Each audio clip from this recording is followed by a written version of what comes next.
Well, you're one of the latest or most recent defectors into the All Progressives Congress from the PDP. You're a strong member of the PDP. Not many people thought you would decamp or defect to the APC, because in June this year you were quoted to have said, politics is local. If I go home and tell my people I am defecting, they will say, go ahead, but we are not following you. My people want to remain in the PDP, and I will stay with them. It's not about fighting anyone. It's about respecting the wishes of my senatorial district. But now you have defected. What has changed? A lot changed. Indeed. You can see that there is a plethora of legal issues, and there is no how the PDP platform can offer a tenable platform for me to run for elections or anybody at this point in time. So with the plethora of cases and the differences within the ranks of the leadership of the PDP, there is no way anybody who is serious about his politics will stay back in the PDP. Well, we saw the PDP National Convention yesterday. Well, it was quite controversial. INEC was not there. We saw the governor of Adamawa State, who was the chairman of the organizing committee, eventually abandoned the convention. What does this mean for your former parties? Is that the end of the road? The relevant sections of the Electoral Act clearly stated that INEC must monitor party primaries and all of that. So I'm surprised that that was done without INEC monitoring. And apart from that, there were court rulings, about two I know of, that should have stopped that convention from holding, but they went ahead to conduct.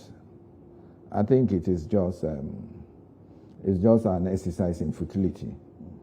That's my former party anyway, so I don't. We saw the expulsion of some prominent members of the party, Nyesom Wike, Samuel Anyanwu. Now, the defiance of court rulings is one thing, but the expulsion of these people will further fracture the party. Don't you think so? Well, the expulsion of the FCT minister, His Excellency Wike, it's a huge joke, because they are just giving him what he wants. That's the recipe he wants. And he's going to give it back to them, knowing the kind of person he is. The truth about it is this. They would have told the path of reconciliation instead of the path of confrontation. His Excellency Nyesom Wike is not running for any elections right now.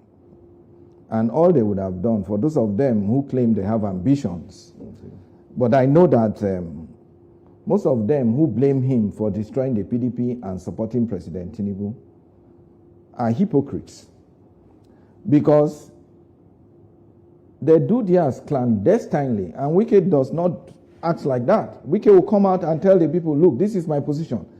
I'm supporting President Tinubu for 2027, and I think we should all come together and support him.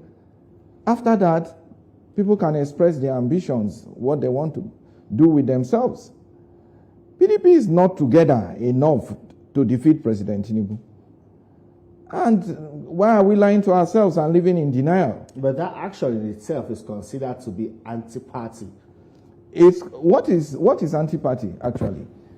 Because before now, most of the governors had accused Governor Wike, PDP governors, had accused Governor Wike of hobnobbing with the APC. And that was because he was doing his own clearly, openly. Most of them did what they did clandestinely, but the facts speak for itself.